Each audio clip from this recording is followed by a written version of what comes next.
Good morning, good afternoon, good evening. My name is Merly Barlan. I am the director of Women's Federation for World Peace International UN Relations Office. I'm based here in New York, and I want to thank all of you for joining us this holiday season. I hope you all had a Mute wonderful yourself. holiday. Mute. And today, this is a very important day for us here at the UN Relations Office. We are going to report to you our activities, what we have achieved, our efforts in the year 2025. And I want to thank Carolyn Hanshin, the director of our UN office in Geneva, Dr. Maria Riel, and Renate Amesbauer for the UN office in Vienna for your efforts.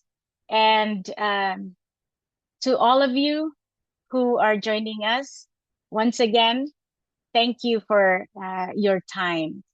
And today I'd like to give you just a brief overview of what is expected in our program.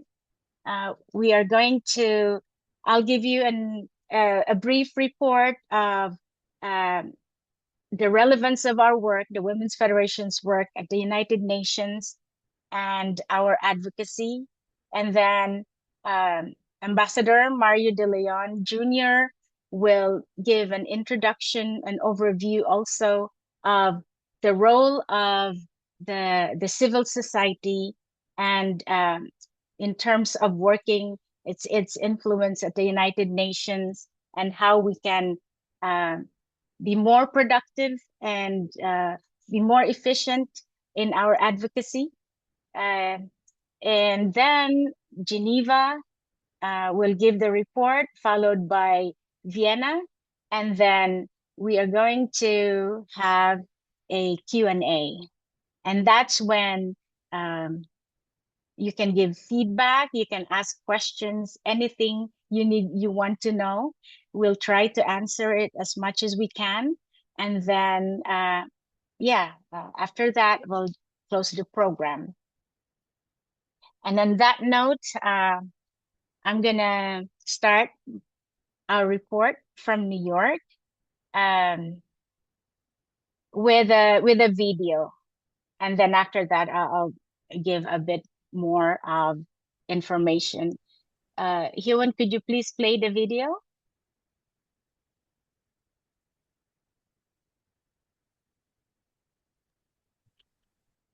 Can everyone see my Yes, we screen? can. Yes. Okay. In 2025, WFWPI submitted its quadrennial report to the United Nations on behalf of its 128 national chapters, documenting 552,000 people reached across 128 countries.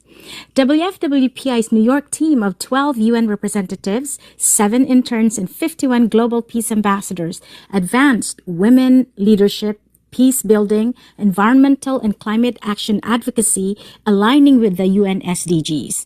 Guided by WFWPI's co-founder Dr. Hak Jahan Moon's peace philosophy of serving by the logic of love, women and men working in partnership beyond boundaries and building a peaceful world through forgiveness and healing, youth leadership and environmental stewardship through permaculture, WFWPI's theory of change is implemented from the UN's global advocacy into household transformation, women as peacemakers, peace-loving families, safe communities, environmental stewardship that heals people, families, and our planet. WFWPI's Vice President and Director of UN Relations Office, Merle Barlan, spoke on institutionalizing values-based education in all levels of education during the UN High-Level Political Forum in July and during the International Day of Peace at Kean University in September, with the Bridge of Peace ceremony raised as a platform for reconciliation and healing of families and racial conflicts. To promote the reunification of North and South Korea, our UN representatives joined the WFWP USA at the DMZ Peace Pilgrimage in South Korea. The event highlighted women's leadership in peace building and reconciliation practices, creating platforms where women and families understand origins of conflicts, find reconciliations, and understand reconciliation processes, rebuild trust, and overcome historical conflicts. WFWPI signed the Memorandum of Understanding with Cebu Institute of Technology University in the Philippines to mainstream permaculture education to solve food insecurity and environmental issues. At the CSW 69 Leadership Advocacy Training, the theme was equipping women and girls for peace building and partnership through education, advocacy, and empowerment, localizing the Beijing Platform for Action and establishing lines of reporting to the United Nations and our governments. WFWPI held a leadership advocacy training at the New Yorker Hotel on March 8th and 9th. At the beginning of March 1st, WFWPI and the Women's Immigration and Communications Cafe, WeCafe, and the Women in Media, WAM, co-organized a celebratory concert in the Philippine Center, New York, to kickstart the 69th session of the UN Commission on the Status of Women. This powerful event marked the 30 years of women defying poverty, stereotypes, climate challenges, and inequities since the 1995 Beijing Conference on Women Empowerment. WFWPI also participated in the 69th session of the UN Commission on the Status of Women on March 10 to 22, 2025. And WFWPI co-hosted the following meetings: one side event with the Philippine Mission on Women, Peace, and Security, operationalizing the Pasay Declaration. 3 parallel events were organized by WFWP Korea and WFWP Japan and the UN Geneva office. And there was an NGO fair hosted by WFWP Japan, fundraising for Rwanda, and a special meeting with former Minister of Women of India, Ms. Smriti Irani. In April, WFWPI hosted a UN roundtable talk with Chairperson Jennifer Siboglas of the National Commission on Indigenous Peoples, NCIP, from the Philippines. Through this meeting, collaboration opportunities were explored, focusing on advocacy and empowerment initiatives for local communities. On July 15, 2025, WFWPI participated in the side event called Sexual Harassment as a Barrier to Achieving the SDGs, Reimagining Dignity, Work, and Peace Through Youth Advocacy. The event aligned with the 2025 High-Level Political Forum focused on the impact of sexual and workplace harassment in cultural sectors, stressing how addressing these issues is crucial for achieving SDGs, particularly gender equality, decent work, and justice. In support of the campaign for the release of WFWPI's co-founder Dr. Hak Jahan Moon, WFWPI UN representatives collaborated with the Family Federation for World Peace in Elizabeth, New Jersey, with the Peace Starts With Me initiative in November 22. Together with the youth leaders from various religious and cultural backgrounds, the forum focused on bridging religious divides, interfaith understanding and cooperation, and building a safe, caring, and free and prosperous communities. On December 5, 2025, the Women's Federation for World Peace International UN office hosted an intimate holiday appreciation gathering honoring global peace ambassadors. On that same day, WFWPI soft launched the Global Women Ambassadors for Peace Academy, GUAPA app, as a global platform for peace leadership and environmental education materials, character formation, environmental stewardship courses, forgiveness guides, and series of modules designed for mothers, youth leaders, teachers, and community workers. UN representatives of WFWPI successfully launched local activities that open conversations on domestic violence for the UN campaign on 16 days of activism against gender-based violence in Newark, New Jersey, and Jamaica, New York. On December 10th, WFWPI's UN representatives attended the ECOSOC's event on mobilizing for a sustainable future, the showcase of the Sustainable Transport Action Commitments in New York, USA, held as a part of the launch of the United Nations Decade of Sustainable Transport 2026 to 2035. WFWPI will continue to endeavor to bring UN's dream of a peaceful world into practical, daily, actionable practices in the communities in America, women and men partnering to build peaceful families through forgiveness and healing, raising young people to become peace-loving global citizens.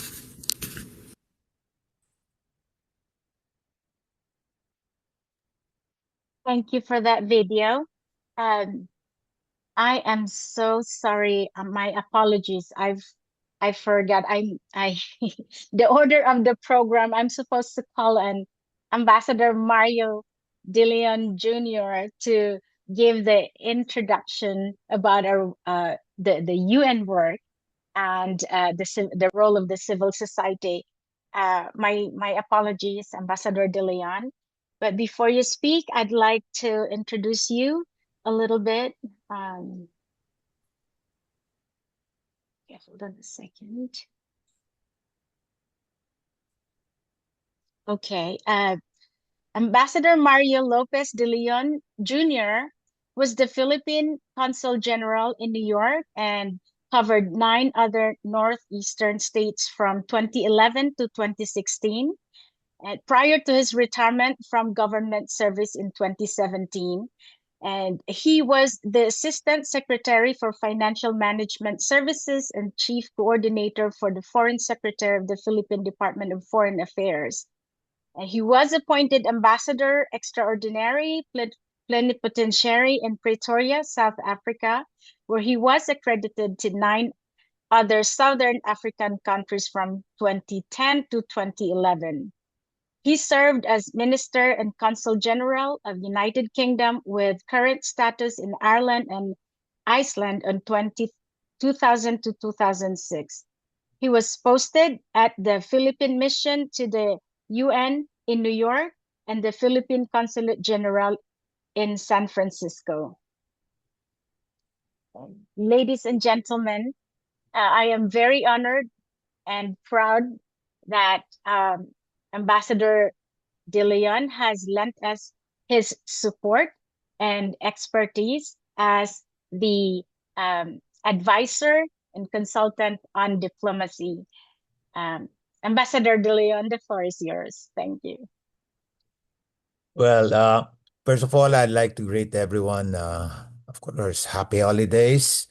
And at the same time, I'd like to thank Miss Merly Barlan, who's the WFWPI Director for UN Relations. We all have, of course, the distinguished heads of our UN Relations offices in New York, Geneva, and Vienna here, as well as, of course, members of the WFWPI family all over the world. So, good day, good afternoon, good evening to you all, wherever you are.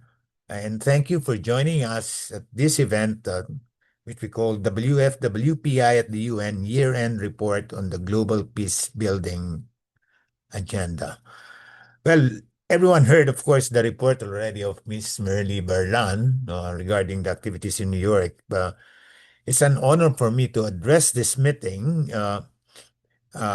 where the directors will also present the respective accomplishments, work that reflects not only their dedication, but also I would like to emphasize the evolving relationship between civil society and the United Nations, particularly around a shared imperative, advancing peace and development. You know, from its founding, the UN recognized that peace and development are inseparable, and neither can be achieved by member states acting alone. Article 71 of the UN Charter formally institutionalized a role for civil society, acknowledging that durable peace and inclusive development require the engagement of communities, families, and values-based organizations. Over time, that role has evolved from participation to strategic partnership, grounded in ethical principles, evidence-based engagement, and lived community experience. For me, the year 2025 marks a critical inflection point as we enter the final phase, I would say, of the 2030 agenda of the Sustainable Development Goals. The international community faces overlapping and reinforcing crises, that of protracted conflicts, climate stress, widening inequality, and growing social fragmentation. In this environment, I suppose that the United Nations increasingly relies on civil society to help build social cohesion, prevent conflict, and translate development commitments into durable and sustainable peace. For organizations such as WFWPI with formal standing in the UN system, this responsibility is clear. Our general consultative status with ECOSOC is not simply a credential, it is a responsibility. In 2025, WFWPI has demonstrated that principled value-based engagement can coexist with rigorous and constructive policy participation. Across New York, Geneva, and Vienna, I believe that all our UN relations offices have consistently advanced a unified message that peace is sustained through inclusive development, strong families, the role of women, and of course, ethical governance. Across UN platforms this year, from the Commission on the Status of Women, which was mentioned earlier, to the Human Rights Council, to ECOSOC forums, and of course, the Vienna-based normative processes addressing global social issues. Civil society has played three essential roles in support of peace and development. First, civil society are agenda setters. They ensure that women's leadership, family resilience, preventive peace building remain central to global deliberation. Second, civil society act as bridges between policy and practice, translating global frameworks into locally grounded approaches that strengthen long-term stability. I believe that all of our chapters are involved in trying to translate all of these policies into practice. And third, civil society act as accountability partners, reinforcing human-centered norms and ethical standards at a time when trust in multilateral institutions is under strain globally. So within this partnership, I would say that side events, which have also been mentioned earlier by Ms. Merle Barlan, have increasingly become a key instrument of influence. In 2025, WFWPI organized and co-hosted side events across New York, Geneva, and Vienna, and have provided strategic spaces to integrate peace and development, linking human rights, education, family well-being to conflict prevention and sustainable progress. So looking ahead, civil society UN relationship must deepen further. As we begin today's discussions, I invite us to view our work not simply as participation in the UN processes, but as stewardship of a shared mission, that of advancing peace through development and development through peace for the benefit of our constituents, women, families, and of course, the future generation. So I look forward to a productive discussion and reports from all of our UN relations offices. Thank you and maraming salamat po. Thank you very much, Ambassador De Leon, for your very educational, informative speech. Because This is the reason why we need to hold this type of reporting for our leadership, our constituents, our supporters to understand our efforts and our impact and our influence and how important the work in the community is to the achievement of peace and development goals at the UN. Thank you. Thank you, Ambassador. And before I give this to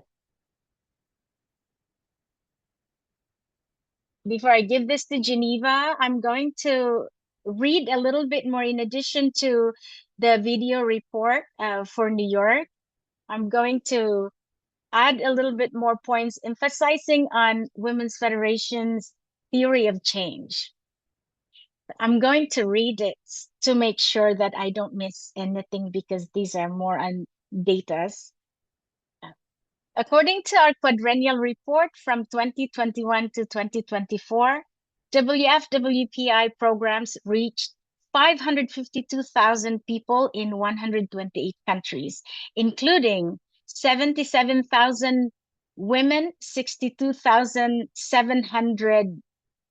576 youth, and 412,000 children.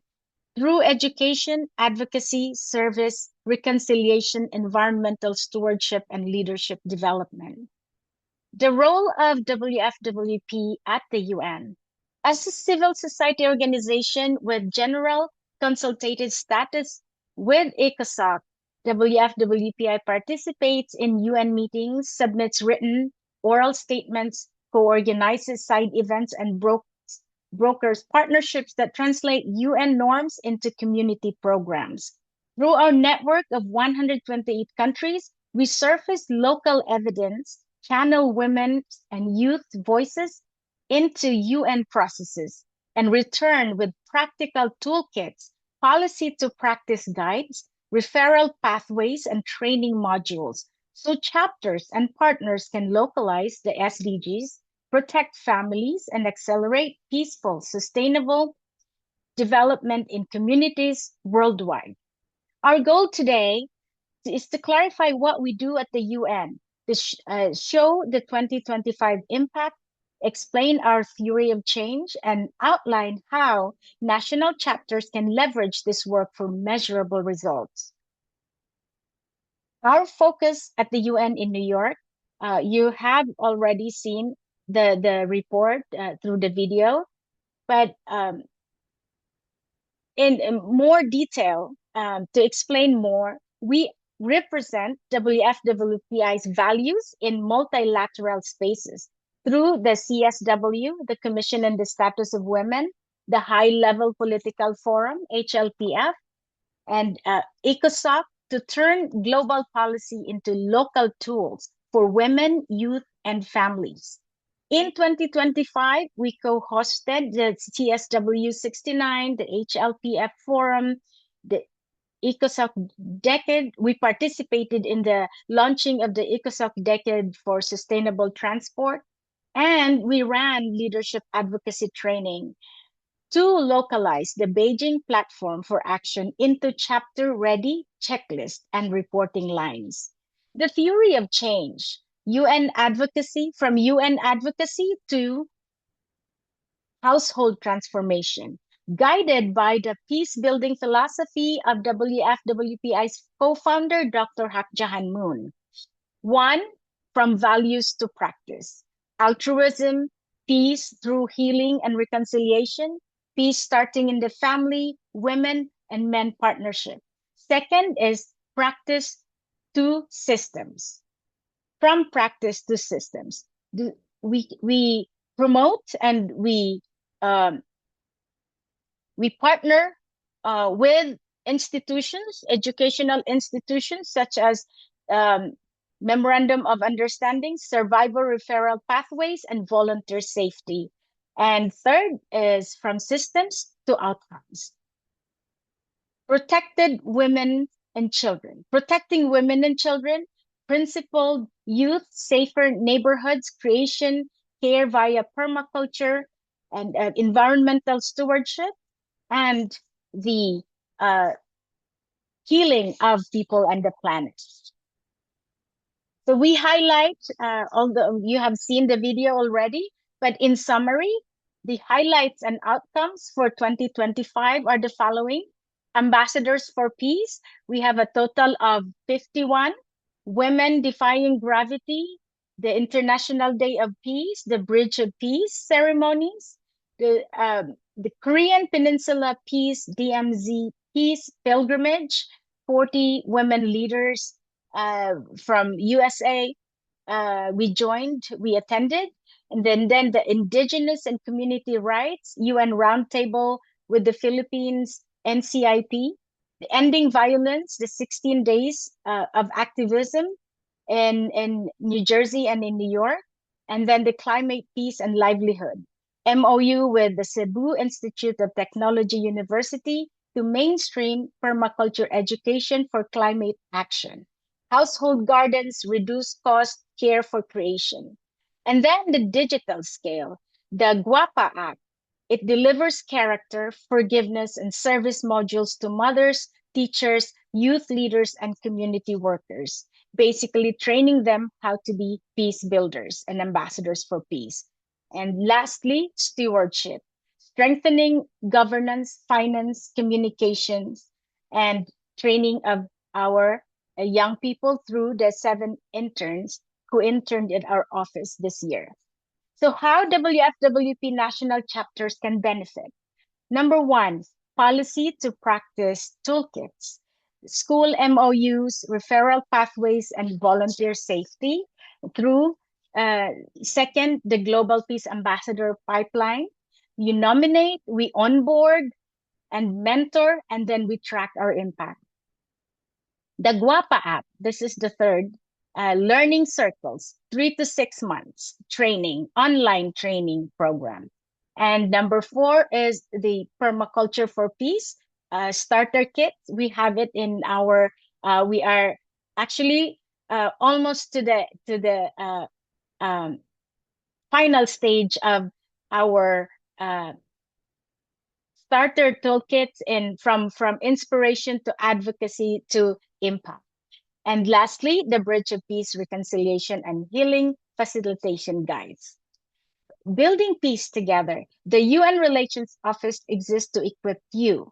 Let's adapt UN frameworks into local outcomes, safer families, principled youth, restored environments. In 2026, we'll coordinate trainings, co-design pilots, and report measurable results. So chapter by chapter, we become impactful, local and national advocates who build peace and development with the UN and advance the hope of a world of sustainable peace. Thank you. And on this note, I'd like to give the floor to Carolyn Hanshin, the director of our UN Relations Office in Geneva, and she is also the president of the NGO CSW in Geneva. Carolyn, you have the floor. Thank you. Thank you, Marley. Greetings, everyone.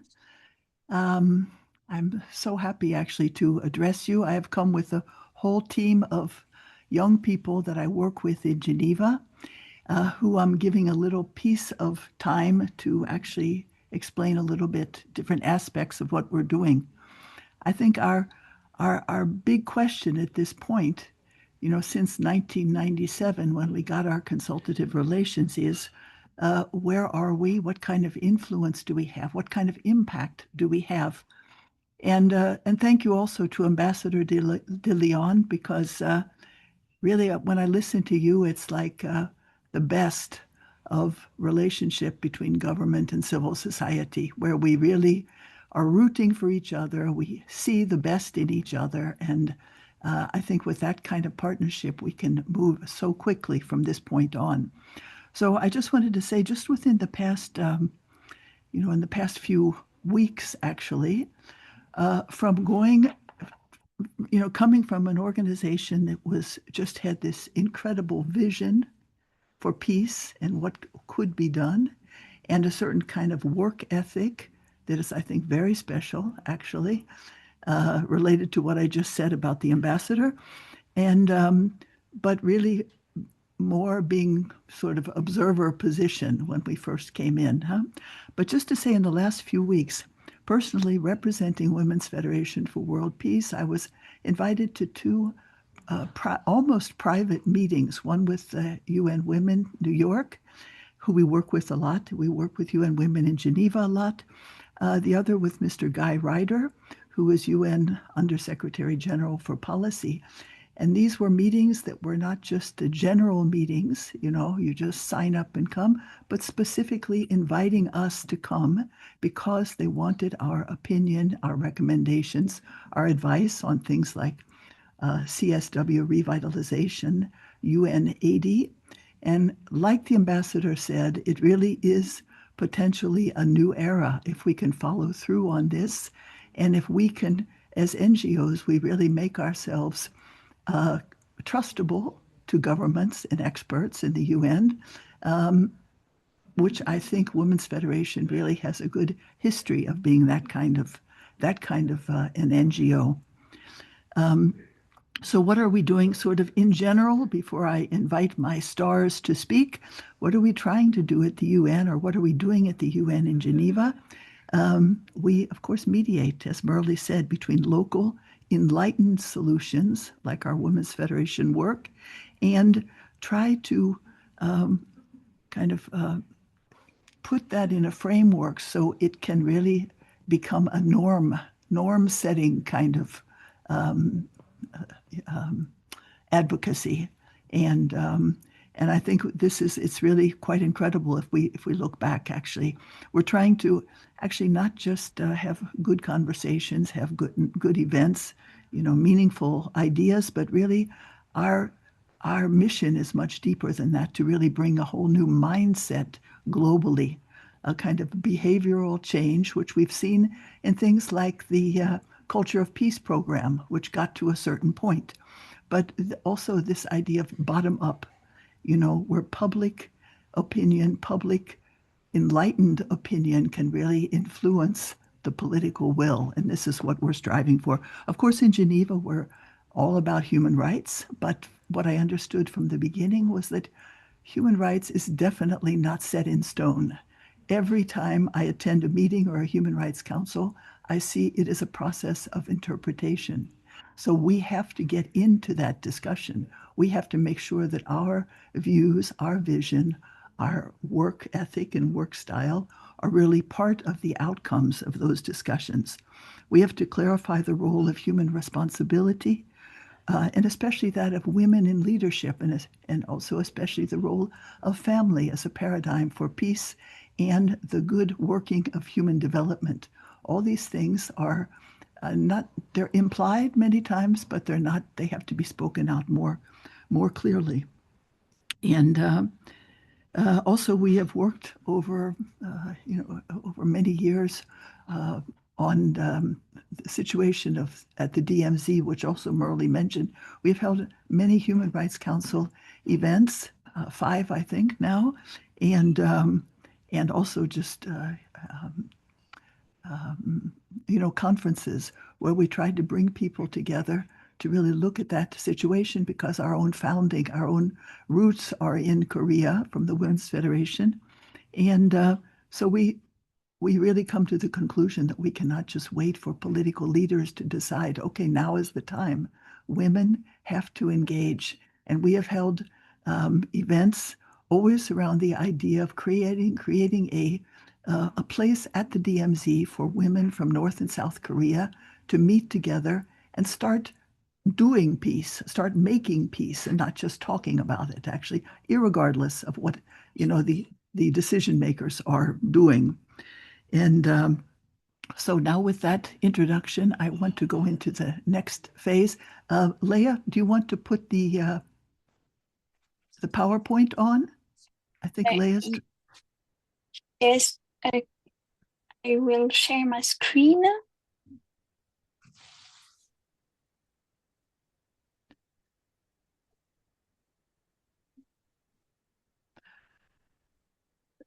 Can you see my screen?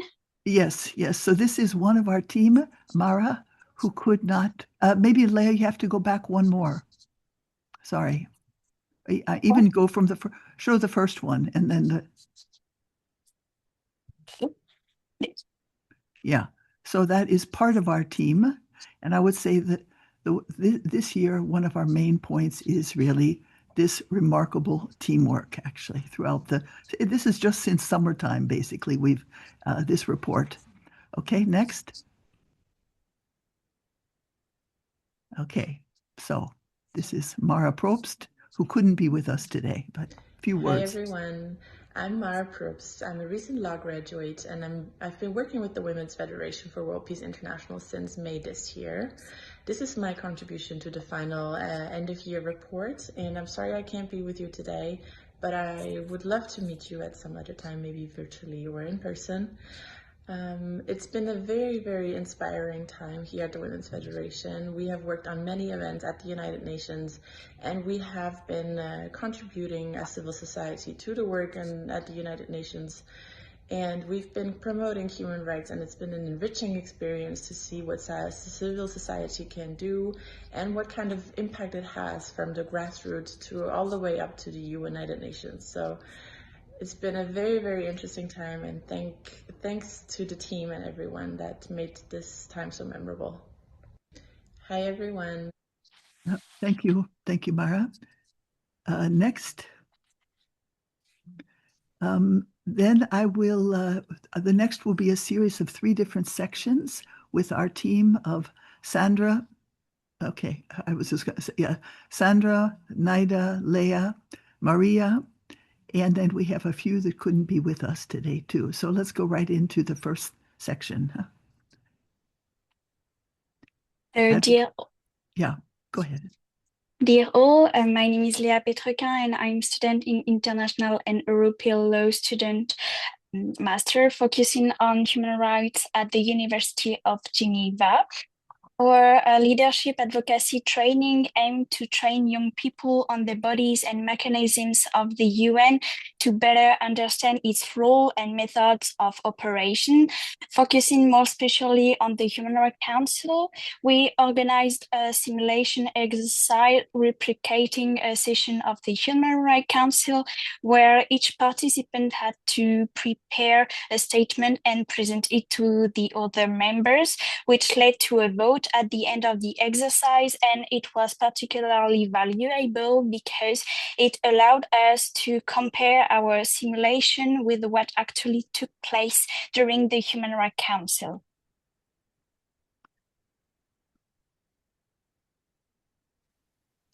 Greetings, everyone. My name is Maria. I am originally from Ukraine, but currently living in Geneva. And this year I completed my master's degree in the international law at the University of Geneva. And I joined our team in July 2025. And it is a great pleasure for me to share a few reflections on our recent engagement at the international level. So recently we had the opportunity on behalf of the Women's Federation to attend the 6th session of the United Nations Human Rights Council. And throughout this session, we participated in numerous events and side events addressing pressing human rights challenges, sustainable development, and global security. And I can say that these discussions offered valuable insights into how international priorities are shaped and how the cooperation between states, international organizations, and civil society translate into concrete action. And this experience was particularly instructive, and for me it was a great honor to present my advocacy statement on the climate-related issues at the UN Social Forum. After having this opportunity to present this statement, I gained a clear understanding of how advocacy functions in practice. It became, I can say, the source of genuine inspiration for me to continue raising awareness about critical issues related to the climate crisis, and in particular, the situation of women and children in the context of climate-related disasters. And for several years, I have been deeply interested in this field. I have engaged with the academic and scientific community and have often reflected on what concrete contribution me as individual I could make to help improve the current situation. And this experience reinforced my belief that global change depends not only on those in leadership positions, and as Caroline said, not only on political decisions, but also on the actions, on the sense of responsibility of each individual.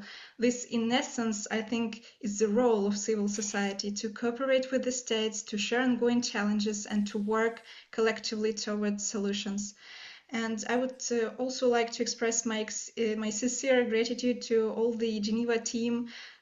Working together was deeply meaningful for me. We had the opportunity to exchange experiences and ideas in a spirit of openness and mutual respect. I would further like to extend my heartless thanks to all members of this meeting today for your dedication to our shared goal of creating conditions in society that foster peace, prosperity, and constructive development. Overall, the participations I can say reinforced my conviction that international forums and conferences, side events, are not merely platforms for discussion, but essentially they are essential mechanisms for cooperation and change, where professional and principled engagement can really contribute to shaping more resilient and sustainable responses to global challenges. So thank you very much. Thank you.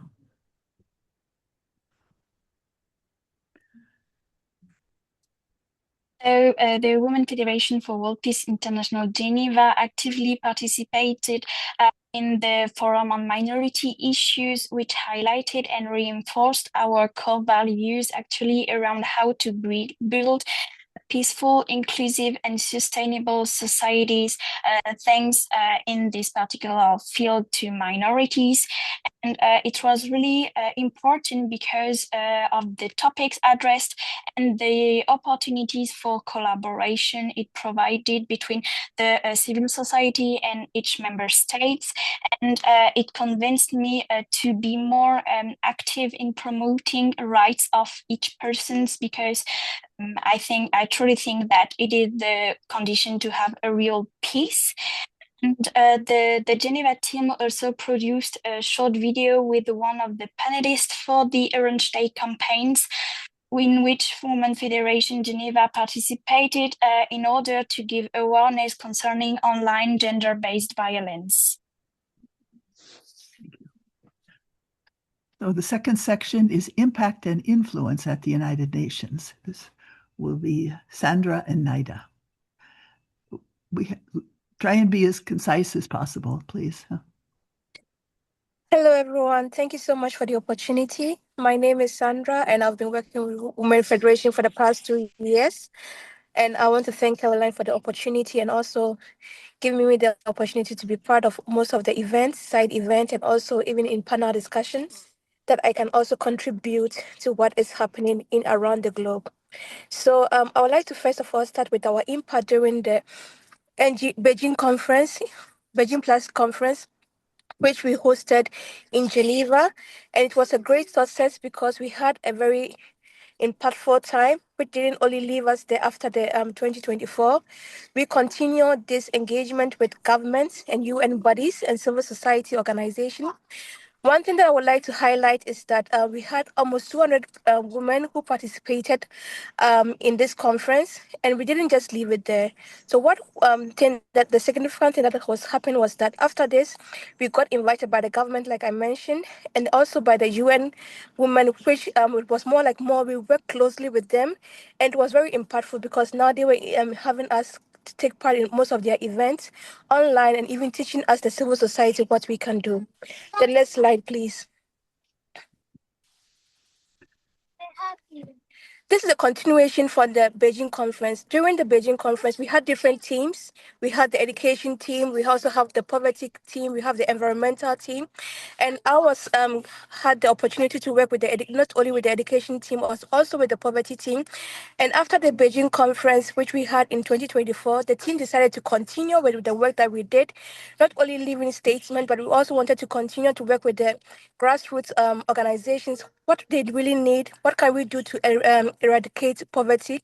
So this was conducted this year, and we had the opportunity to meet other organizations that we work with together, and we talk about the migrant women, the solo women, the students, the young and girls who come to migrate to different countries and to study. And we realize that they mostly have everything in common, but mostly we also neglect their needs and their opportunities. So we came to a conclusion that what can we also do to add our voices to them so that we can eradicate poverty in their situations.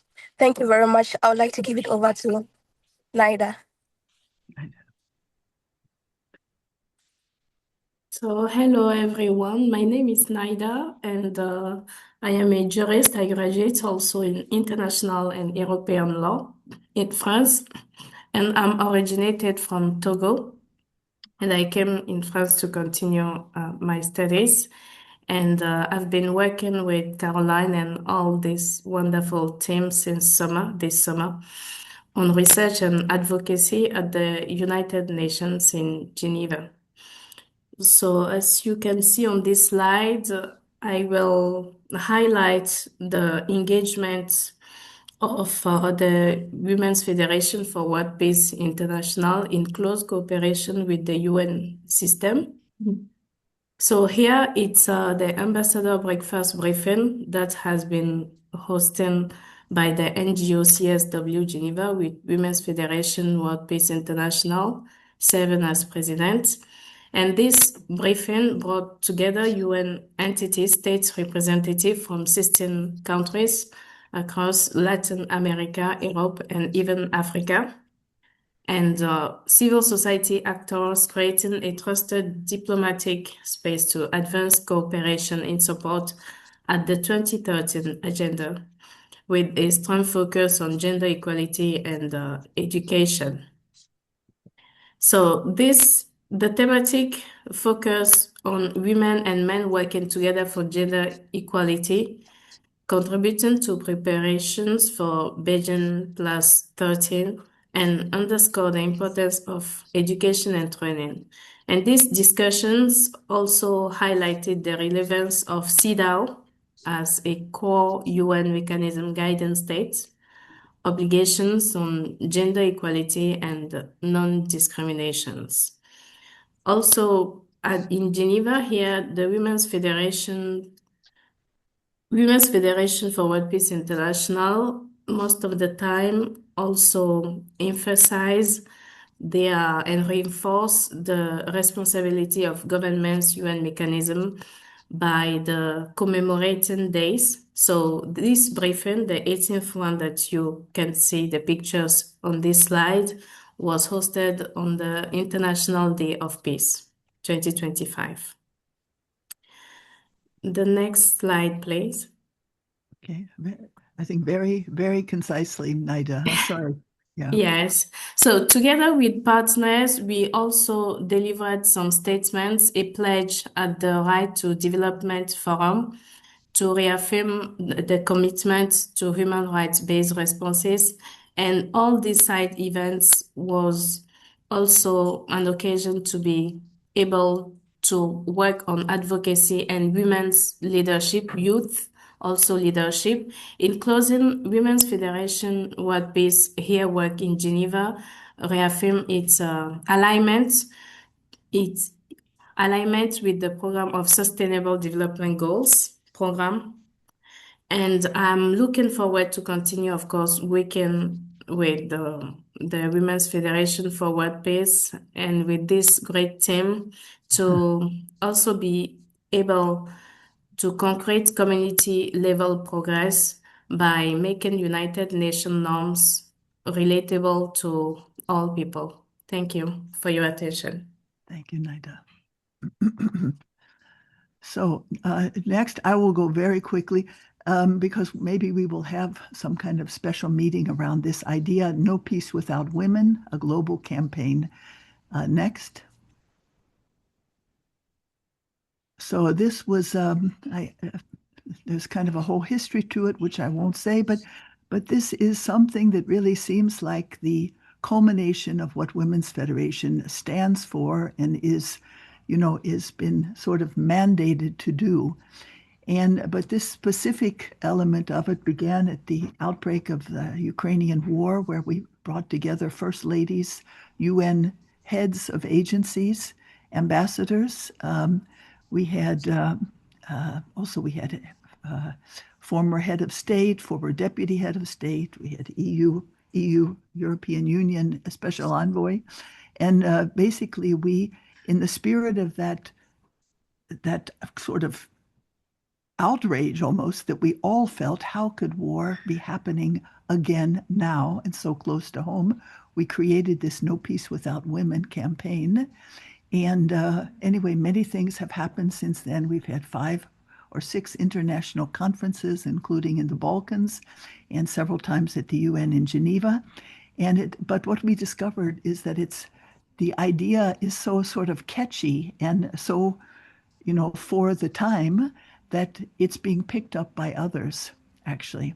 So maybe go on to anyway, you can imagine what the point is. The point is women have to stand up together and decide no more war. It's not the first time we've done that in history, actually, but we really have to do it this time. We do it in our families all the time, break up conflict, prevent the next one. We can if we work together. And again, the essence of Women's Federation mandate, I believe, is this. So next.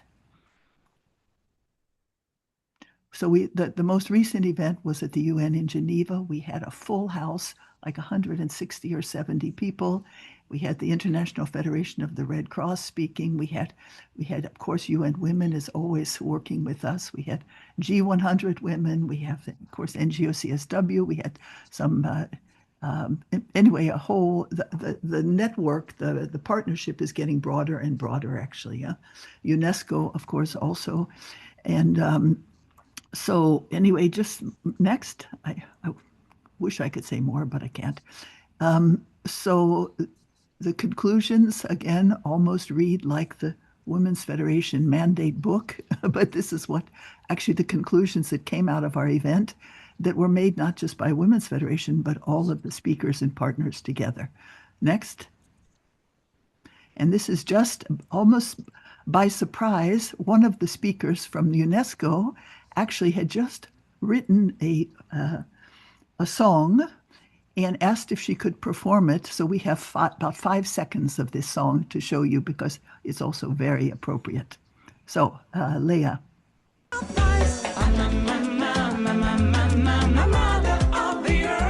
Mothers of the Earth.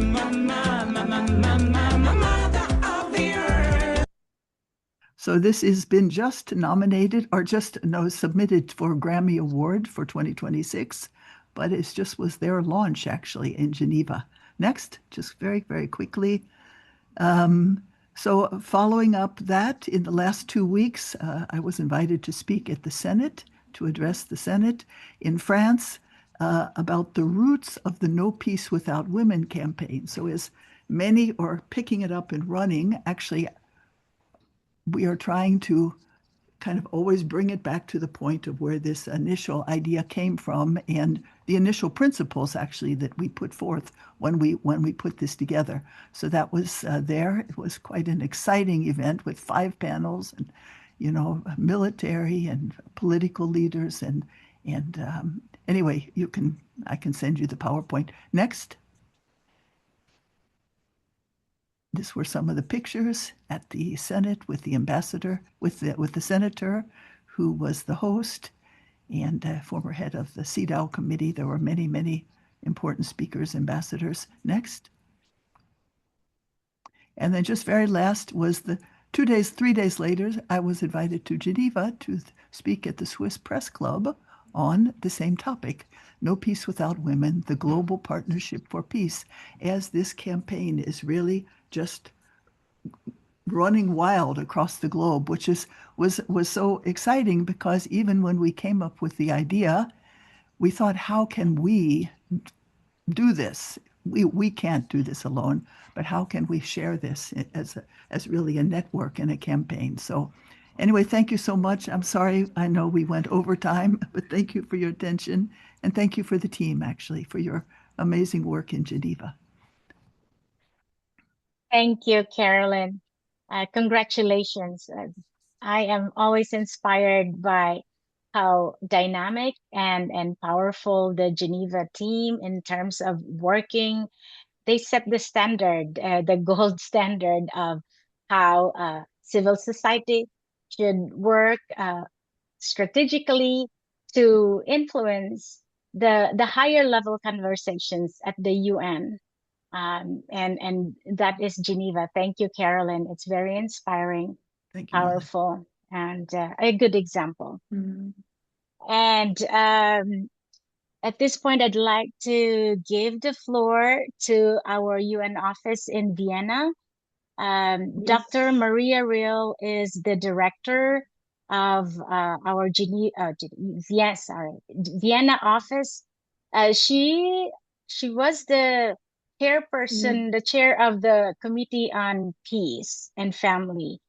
And then Renate is our main UN representative in Vienna and also the president of Women's Federation for World Peace, Austria. So powerful, wonderful, beautiful ladies, I give the floor to you. Thank you very much. I have a question. Will you share the screen or shall I share the screen? I must apologize. Go ahead and you can share, please. Okay, I must apologize, Dr. Maria Riel. She's been trying so many times and she's blocked. She's not allowed to get in. Oh no. And she has 3 email addresses and somehow she started the wrong end. She's very sad. She's thinking of us maybe next time, yeah. Maybe she tries once more and she gets in. I don't know how to help her. Yeah. So I'm very sorry because, of course, she would have started off the meeting, but I will share the screen and we're always working together so we know well what each other is doing. You can see my screen? Yes, we can. Yes, it's a PDF. So this is our UN office in Vienna, and I really must say it's so inspiring to listen to you. So that now we talk. Every office has really, every place, every city has its specialities, and I think it's a challenge of us as an NGO to use these specialities. This is at the UN in Vienna. The one very big, tall part, and it was painted by an Australian artist 2 years ago. It took several months, and it's the woman breaking through the glass ceiling, which is not so well seen here, but it's taken from the bottom up. This is our team in Vienna. We are a very consistent team and working together, and this gives us stability and brings its basis for success. We are not only in Vienna based, we come from Netherlands, from Sebenstein, from and we have a very good friend, Tony Cook, who is always making videos of our events. So it helps us for our advocacy. So the areas of input we have discovered in Vienna as an NGO. Vienna is the basis for commissions on crime prevention, commission on narcotic drugs, commission on international, transnational organized crime. So we can, as was mentioned before, and thank you very much for your excellency, Mr. Ambassador. The side events are always a place to come in. And also in Vienna, we always have support from the Philippine embassy. I must really say, so kind and so nice. It's a pleasure to work together. So this is, then we have constructive dialogues. This is specially invented by the UN Vienna, UNODC in Vienna, to give a chance for NGOs to present their solutions, their projects, programs to the permanent missions. So they are asked to sit down and we talk. Again, we have the chance to introduce ourselves or give written statements. And then there's the Crime Congress every 5 years. And this year it will be in Abu Dhabi the coming year. Again, a chance to participate. This was this year. I'll be quick and you can ask later. We have at the CND, Narcotic Drugs Commission in March. It's every year in March, the same time as the CSW in New York. So this is work parallel. The topic is for us really also how to strengthen young people, so not to fall into criminal activities, not to be caught up by any strange things. and it's through parents, through families and society. And really, we always find friends, we always find so many who are really, they like this topic and support us. So it was at that time, it was the Embassy of Mexico. They sent a speaker. She's a lady from the ministry, social ministry in Mexico. We had a friend from our Women Federation in Mexico came to join. This is Kyungin from the Netherlands. She's always very top MC.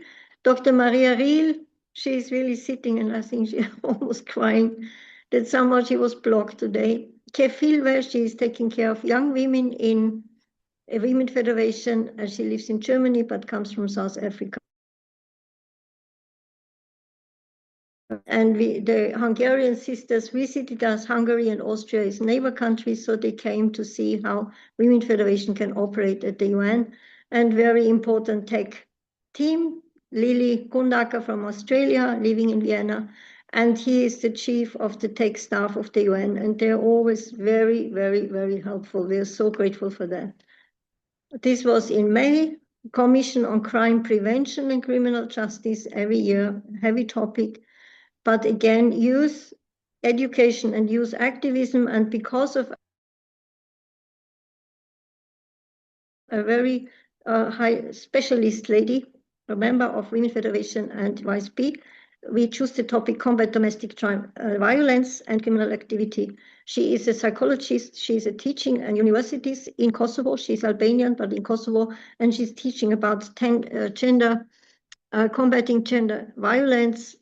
She has somehow in helping young people to feel this dignity towards each other as young men, young women. And she's very successful with her courses. And we got support of the ambassador from Albania. And this is another colleague. She's also a member of Women Federation in Albania. She's a lawyer and she's politically active to find new ways for cooperation of population and the politics. And Marlies Heider Ladstätter, she is YSP, president from Oime region. At the moment, she's in Carenz. This was this event, and we always meet, the rooms are always full. This was for 30 people, and always people from other organizations and representatives of Permanent Mission. And we had a baby there. It was her smallest daughter. No problem. This is October 2024. And as Women Federation, as it has been mentioned by our colleagues, we really want to help for peace.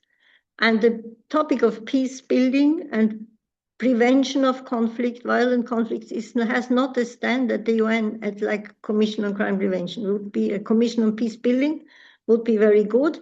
So we sniggled in the role of education in long-term crime prevention. This was UNTOC, is always October every other year. And we brought in this young man from my viewpoint. He's an Israeli, but he's working for bringing together youth of Israel and Palestine with an initiative Debate for Peace, Writers Matter. He just showed a video and everyone in the room was moved to tears because it was October last year. It was the height of the fight of Israel with Lebanon. He is our friend from UNODC Family Matters, and he is from Lebanon. And again, our technical staff supported us from the UN, and he's from Palestine. So we're all in the same room. And he said, please just take the time you need. Normally, we all know side events have to be cut at the time for the next persons to step in, but he said, please take the time. Everybody was so moved. She is Gabriela Tomasini. She's our colleague from originally Venezuela. Now she is in Vienna since 1 year, and she's medical doctor. He is a consul from the Philippine embassy, very friendly, and Marlies Heider again. Then we continued with the topic of peace this summer. Sustainable peace starts now with education. And again, Mr. Aiello came with his young people, was 15 young people between 17 and 18 years of age. And they had we were allowed to be at the UN. We asked UNODC, we really must say they're our friends. And they said, yes, we can have the room for 1 day. And they presented these 4 young people, 2 ladies, 2 young men, presented their views why they think to work for peace and to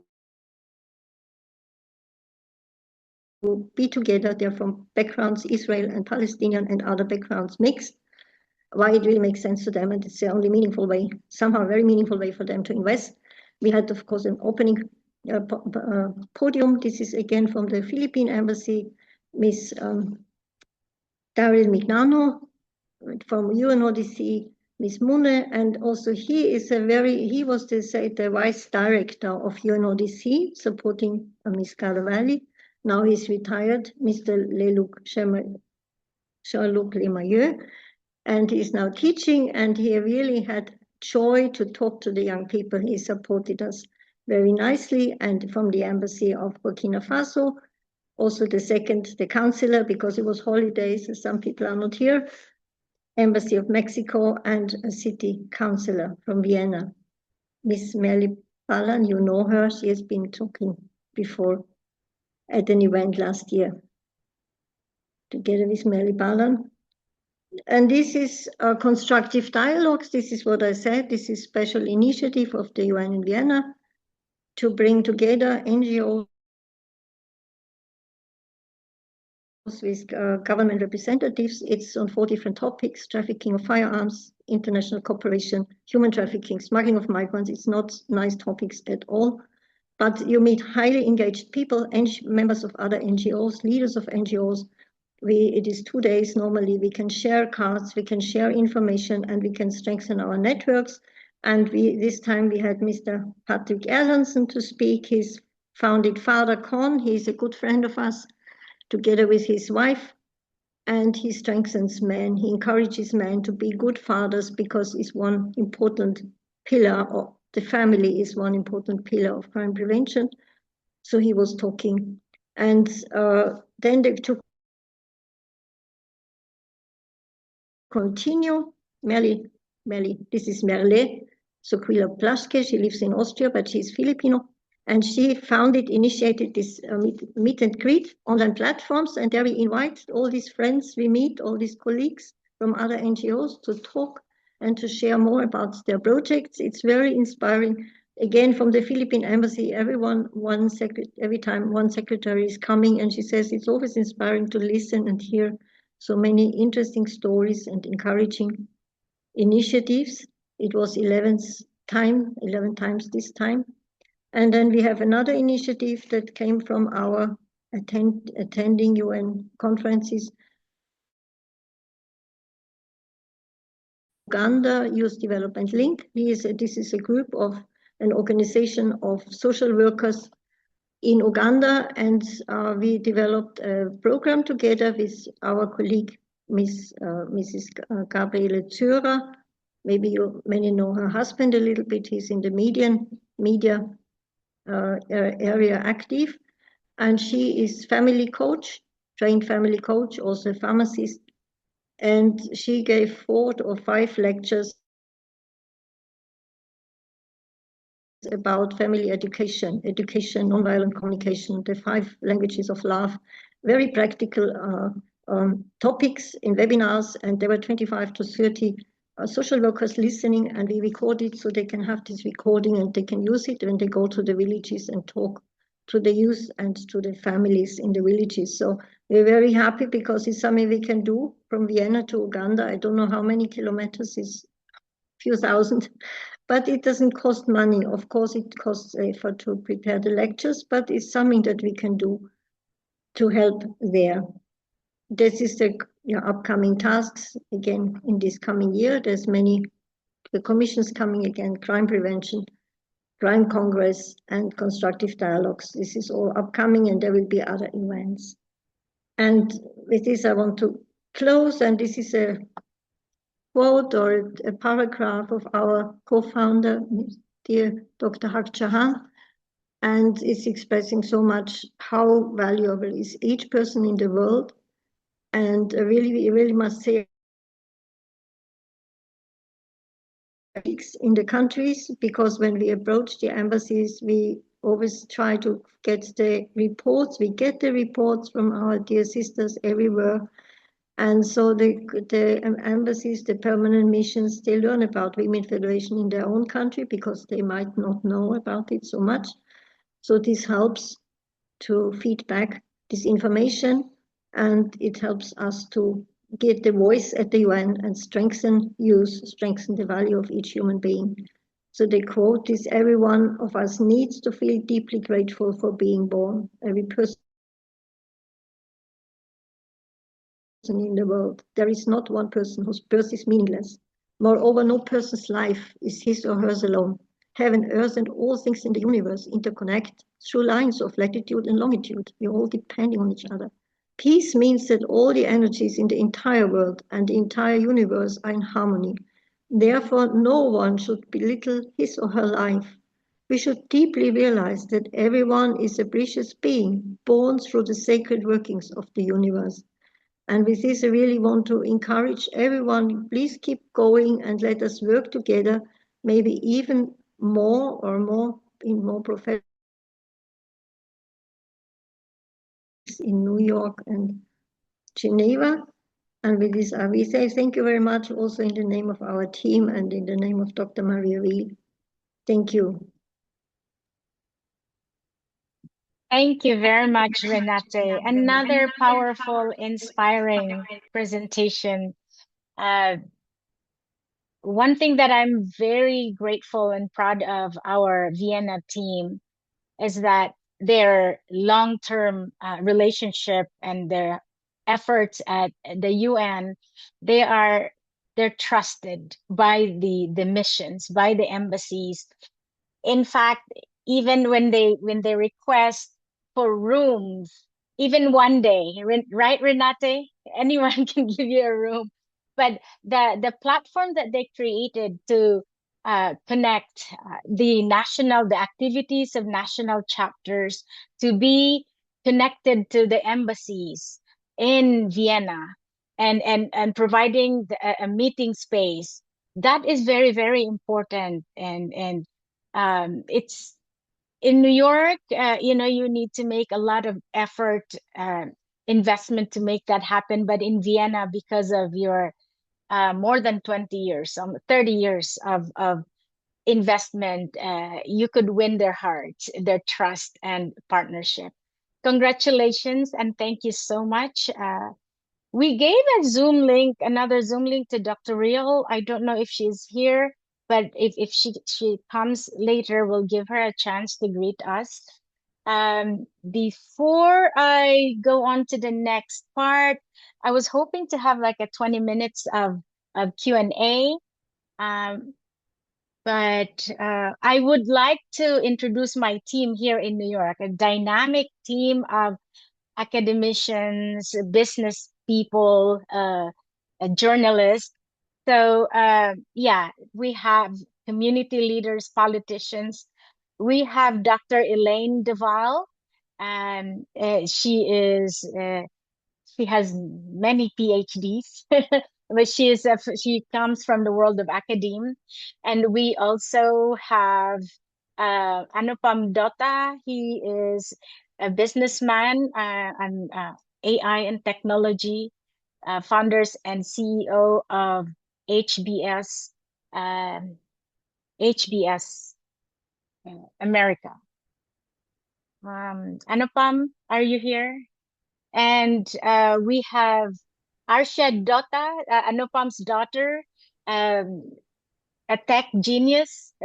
She's only high school, but she's helping us with our Guapa app and our permaculture game app. She's developing that. We have Dr. Mariver Montibon.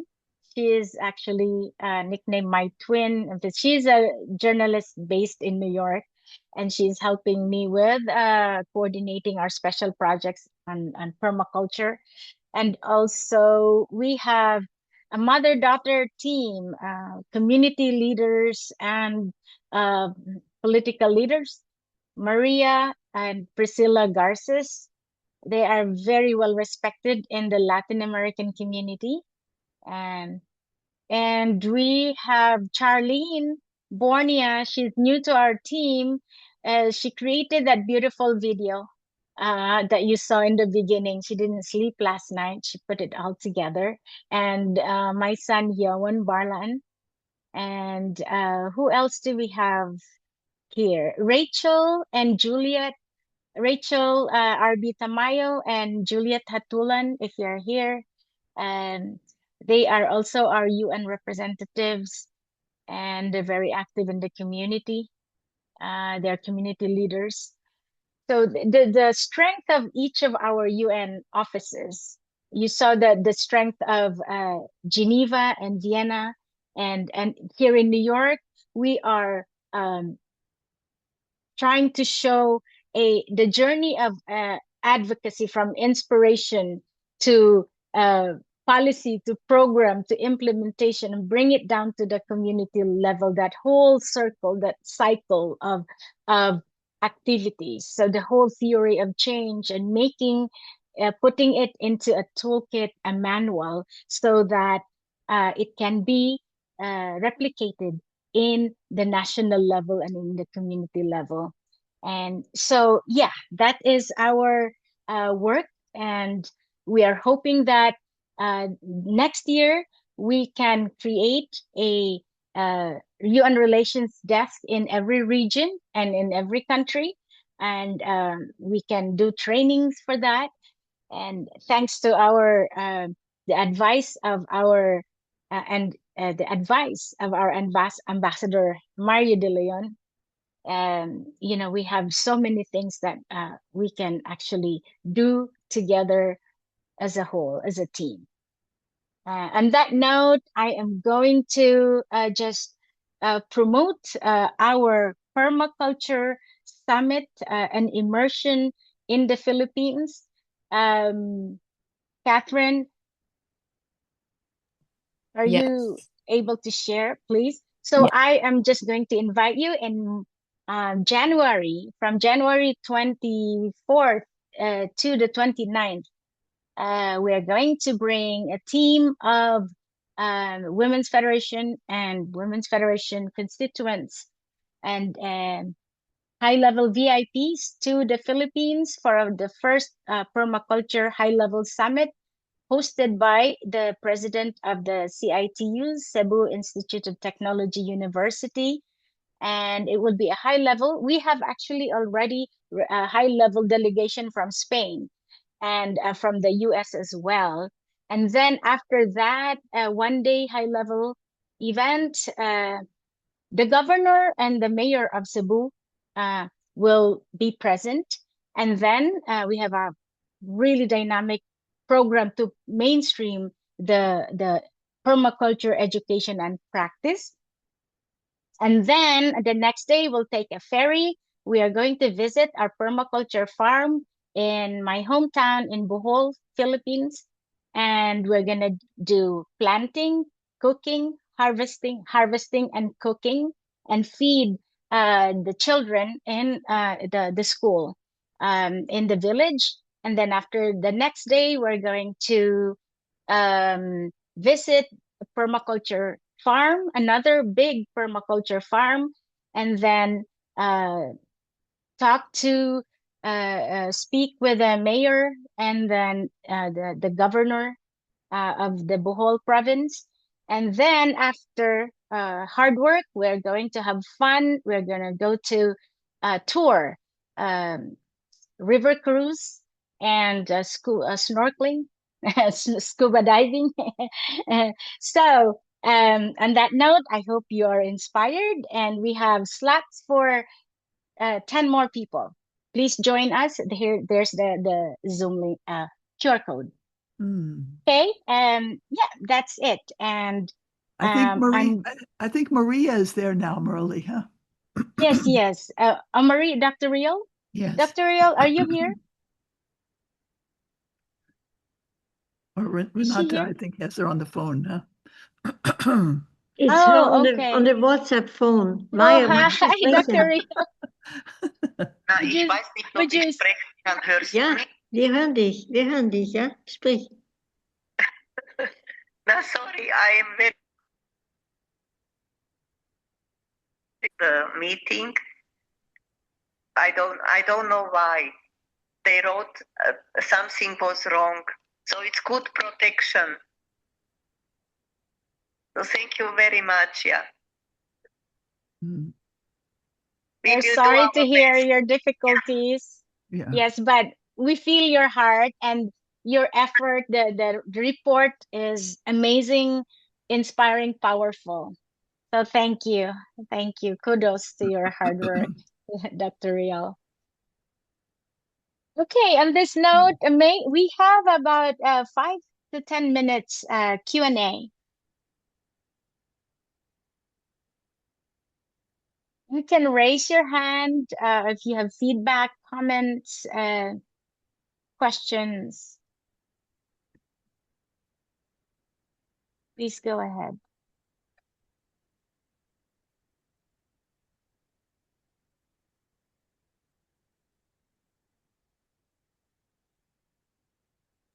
Okay, there's one question. Okay. Question to Ambassador Delia. Okay, go ahead, Vin.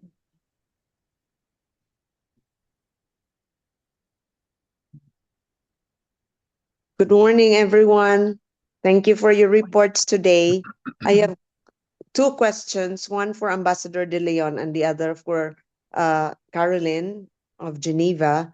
So, to Ambassador De Leon, do you have a suggestion, Ambassador, on how the three UN offices of Women's Federation could work in a synergistic manner or in an integrative manner, despite the fact that we have very distinct programs according to the UN structure? Like Geneva is more on human rights and Vienna more on social aspects on mitigation on high crimes, and New York is more on the Security Council, ECOSOC formations. Do you have a suggestion on how we could come up with common activities together, perhaps, if that's necessary, or we just continue doing what we're doing for the in the past for and also the next year? And also, let me just shoot the question to Carolyn on could if there are best practices on how domestic violence has programs has approached the problem on the abuser. We are here to empower women, but also the other side of the problem is on the abuser who could wreak havoc on community and in families. So could you cite programs that have been seen as successful in Geneva? Because I have encountered a lot of good reports on that in Europe. So perhaps really on the active part of the Women's Fed, is there such a partnership? So thank you. Mm. So I'll Thank you answer too. first. Okay, thank you very much, Marivier, for that question. I think I think the three UN relations offices are already doing this, although I don't know if they have actually discussed it among themselves. But one thing I would say is maybe we really need to be stronger on our messaging. I mean, we should harmonize our messaging. Then, all of the specializations like human rights, the social issues like crime prevention, trafficking, and of course, more of the development side, SDGs in the part of the UN in New York. We can all have a message of, peace and development. That's one. We should agree on that. Maybe that is already existing. I'm not sure, but that's how I look at it. And secondly, when it comes to side events, that should always be the messaging should always be paramount. We have different side events, of course, in each of the duty stations, meaning New York, Geneva, and Vienna. But as long as we do that, uh, then I think we can be more visible as a civil society organization with the UN and, of course, all the other civil society organizations. And secondly, partnership. I mean, that has been the theme of my remarks. I think partnership is one thing that all of you have done. I'm glad to note that Geneva and Vienna have close relations with the Philippine Embassy. And of course, in New York, we have been doing that as well. So it's not merely, of course, the dealing with the diplomats, but if you have good relationships with the diplomats, your advocacies, you can always use them because I think use is a rather not appropriate word, but you can at least get their consent on maybe uh, raising your concerns through the governmental exchanges. Because the one thing with all of this, the conferences, it's usually the government's talking, right? Um, CSOs are just there as observers. Sometimes they're given an opportunity to articulate their positions. But whether those positions are reflected in the outcome documents, I'm not sure. So, and lastly, let's go to the theory of change. I think that was mentioned by Ms. Merly Barlan.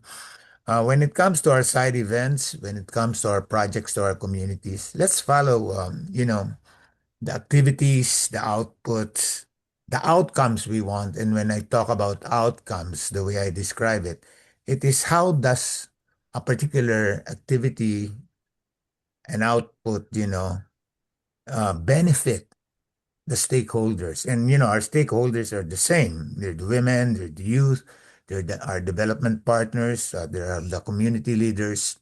How are they benefited? I mean, we should always follow, I think, that track. And when you do that, then you reach an impact which is more to society. And if I look at it within the lens of the United Nations, it's more through the SDGs, right? The SDGs practically cover the impact to society of all of the things we're doing. So that's how I look at it. I don't know if, I mean, some of this we were already doing, but maybe let's do it in a more conscious way. Thank you. Thank you, Ambassador. Carolyn? Yeah, thank you, Mariver, for that question. Yeah, I mean, there are several different angles to answer that, but I would say one of the points is the shift of women's contribution from women as victim to women as leader and contributor, and contributor to solutions, and really shifting that paradigm. I think even this no peace without women, it's like a follow-up to Security Council Resolution 1325, and as if all of a sudden we started to realize that, oh, women are not just victims, they actually could be resources. Of course we always knew that, but in terms of it really being embedded enshrined in our documents. But so the answer to that, I think, is again kind of comes from multiple angles. One is women themselves, girls. Before they're women, they have to understand their role as potential leaders, future leaders. The mothers have to kind of imbue that in their children, girls and boys, as they're growing up. It's a whole kind of I would say that's a whole kind of cultural shift. I think the key point for us to realize is that I'm convinced now is the moment when these kind of things can happen. If we in consensus with one another, if we kind of moving for those kind of changes, then these kind of shift can really impact things in a very broad way. Also, just what you mentioned about the kind of the perpetrator, going in from the angle of the perpetrator. Of course, this Women's Federation is doing all around the world, being reported sometimes and sometimes not, this kind of family education, parental education, the role of husband and wife, their relationship to their community and to their children, the attitude of parents, realizing that the relationship that they have with their children is the most important responsibility they probably have in their life, and all these kind of things. But again, maybe coming to the point that I think the UN, civil society at all levels, we're realizing there's some kind of opening now for this kind of change, and that because we are clear about these points in Women's Federation, I think we really have a huge responsibility to act. And yeah, so thank you. Thank you, Carolyn.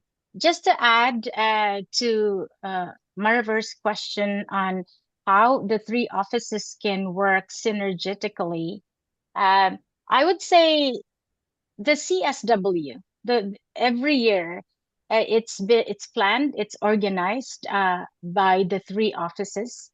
Carolyn comes to New York, and I think the tradition of the Commission on the Status of Women, and the advocacy training, that is I think by far what I know, where all three offices work together to organize that. And in terms of the other offices, even though we work with the proximity wise, it's not between Geneva, Vienna, and New York, it's not so convenient.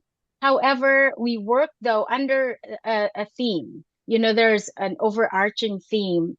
In the last 2 years, we have decided on the theme, which is women, peace, and security, women's leadership, global women peace network, and then women and environment, and global development and humanitarian aid. So these four themes are overarching themes.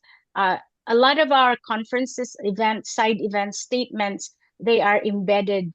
The theme is embedded in those documents, in addition to side events and our individual offices. Yeah, I hope that answers it. And Thank then, you. yeah. Mm-hmm.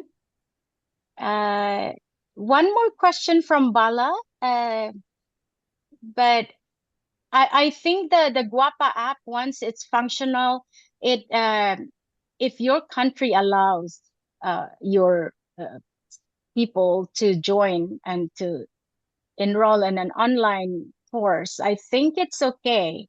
But Anupam, are you here? Could you answer Bala's question? It's Yes, Ms. Murli, I'm here. Yeah, sorry, what is the question? her question was, oh, sorry. More on could she bring it to Iraq? The Oh, Guapa yes, app. yes, yeah. It is actually at the global level because this platform, like whomsoever, we are launching this with iOS and Android. So at any country, they can just go ahead and access download this app, and they can access all the materials, everything. So overall, yes, it is yes, yeah. Wonderful. Thank you, Anupam. Thank you, Ms. Murli. Okay. We are well, we wish we have more time, but we are actually 8 minutes over. But I want to thank everyone for your participation. And oh, we have one more question. Okay, sorry. Tulam Sindhu.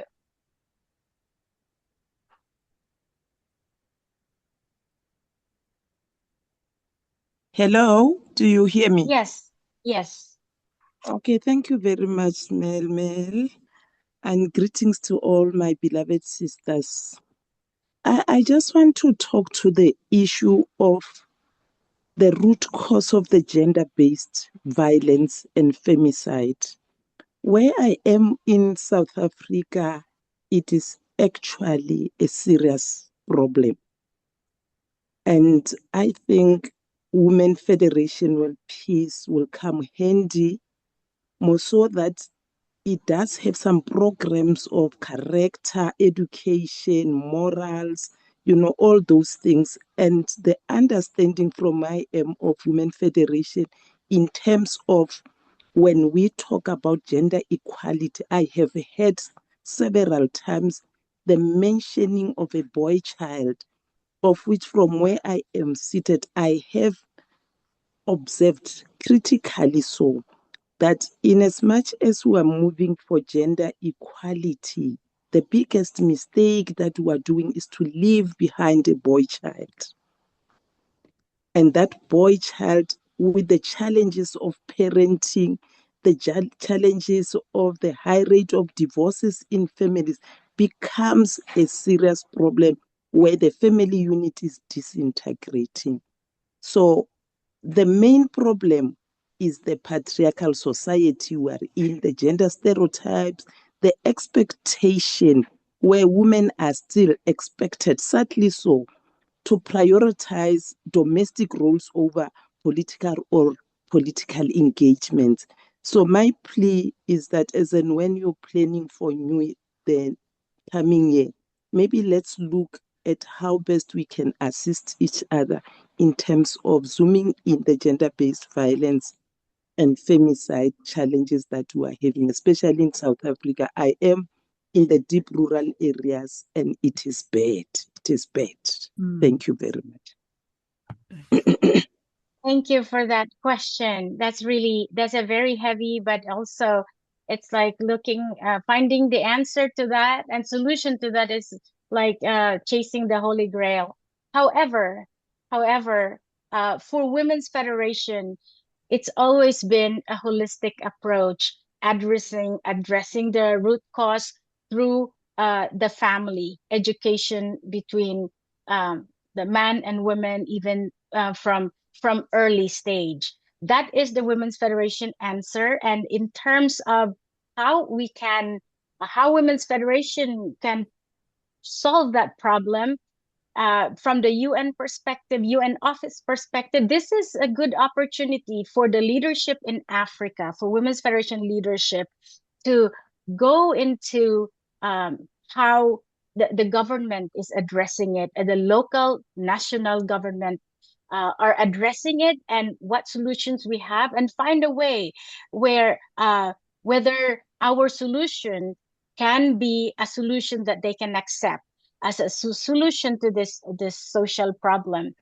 And so these are the opportunities. That's why the UN level discussion is only like at the top, but the solution actually starts from the community. We were talking about it last night with Ambassador De Leon. Ambassador De Leon, do you have more to add about this heavy issue? Okay, thank you, Merly. Yeah, we had a quite a productive discussion last night. But I'm familiar with South Africa. I was the Philippine ambassador there. I know where the issues are. Uh, it requires really a local solution. The UN comes out with global norms, right, and standards of behavior. But when it comes to role of women, families, and I'd like to emphasize parenting, because I think you would agree, Tulam Sindo, in your experience in South Africa, when it comes to a particular village, yeah, they have practices, that are acceptable there. But when you try to compare it with global norms, you might find it a little off, right? So I think our chapters should be more immersed in what is going on in the host countries, right? So that they could translate our advocacies into something that would be more appropriate for their constituents there, particularly the communities they serve, the women, the youth, the families. I mean, that's my answer. And of course, secondly, based on our discussions, we should have more, I think, efforts from the part of the chapters. We have about 128 chapters to be more, I think, conversant with UN issues. In fact, I was saying this is more of course, a wish that if there was at least one person in every chapter that would at least would liaise or would at least be something like in a foreign ministry where you have a desk officer for UN, in each chapter, so that there is a focal person who could really look at these global issues that are being discussed in the UN, which could be shared with the UN relations offices to all of the chapters, and they could look at how they could apply it in their respective, I would say, activities in their host countries. Thank you. Thank you, Ambassador. It's really the very substantial, I think, direct to the point, and it makes us think and reflect on how much women's federation chapters have been involved, or the solutions that we have, the projects and programs that we have, how much of these wonderful life-saving solutions we have communicated to our local and national leadership, and even to the UN offices in the country. So with that, I think, education and practices, the more we do it, the more we can understand and make our solution adaptable or appreciated by the national government and the UN. Carolyn? Sorry, I just wanted to add one little point, because I think we have a special opportunity here, because it is not just that we need more education, it is what kind of education. And I want to just come to this point of patriarchy. And there is something about the constant blame on, sorry, maybe I'm making enemies by saying this, I'm not sure, but there's a constant blame on men for patriarchy, but I think that's not the insight that we're looking for. We're developing something called familiarchy, which is not matriarchy, not patriarchy, but it's a kind of a global paradigm based upon the principles that Women's Federation is built on, that has to do with not just attacking the men as being the source of the problem, but actually giving responsibility and dignified position in society to all members, actually. And I think human rights tends to not do that, actually, in fact, to some human rights education. So I think we have many, through education, we have many unique kind of elements that we can bring in. Thank you. Thank you, Carolyn. Yes, wow, such a long discussion, deep and very productive discussion. Thank you very much. Question from Marta. I think that WFWP chapters could really be more supported by the UN in general in that education. Yes, that would be our to-do list, our commitment for next year, Marta. Right, Yeah. Carolyn and Yes. and Renate? We've been planning, we've been thinking of this, but I think more and more the time has come. Yes, familiarity. Okay, thank you so much. We're like 20 minutes over time, but everyone seems to be really invested in and interested in the topic. I really appreciate it. We appreciate it. My thank to Ambassador De Leon for your very informative educational inputs, and for your expertise you lend it to Women's Federation. We are very honored. We are very privileged with that. And Carolyn, thank you. I'm very grateful and proud to your team in Geneva, and to Vienna team, Dr. Riel and Renate. Thank you. To everyone, next year we hope to give you an even greater and more inspiring, powerful, productive report. And thank you, Merle. Thank you, Merle. Thank you. Oh, thank you. Thank you, Miss Merle. Yes. Yeah, my UN team, thank you. I love you so much. I Thank couldn't do a you. good job Thank without you, you. Miss Thank Marley. you. Thank you to Thank everyone. you. Bye Thank bye. you. Bye-bye. Congratulations Thank on the you. work. Thank Thank you, you, Congratulations on the Marley. Marley. report. Bye-bye. Yes, Good luck, enjoy the everybody. holiday. Thank you. Happy Thank you. holidays. Bye. Bye. Thank you very much. It Thank was you. amazing. Bye-bye. Bye-bye. Happy Bye-bye. New Year. Here. Happy Oh, I New just Year. forgot Happy to New Happy New Year. Year to Thank everyone. you. Thank Let you, us make our everybody. Thank you very effort. much. Thank Thank you. you Thank Thank very you. much. you. Happy Bye. holidays. Thank you. Stay This safe. is Bye-bye. from Bye-bye. Bye, Liberia. This is Alexa. from Bye-bye. Liberia. Thank Greetings you to very Latin much. America, Andrea. Thank you. Bye. Hi, Mimi. Bye-bye. Hi, 3 Marby. pictures Hi, of Thank you, WFWP, everyone. Hi, Aloha, United everyone. Nations. Hi, Louis. Thank Cece. Hello. Hi, you. Bye. Ellen. Right, Bye, Anata. Mariver.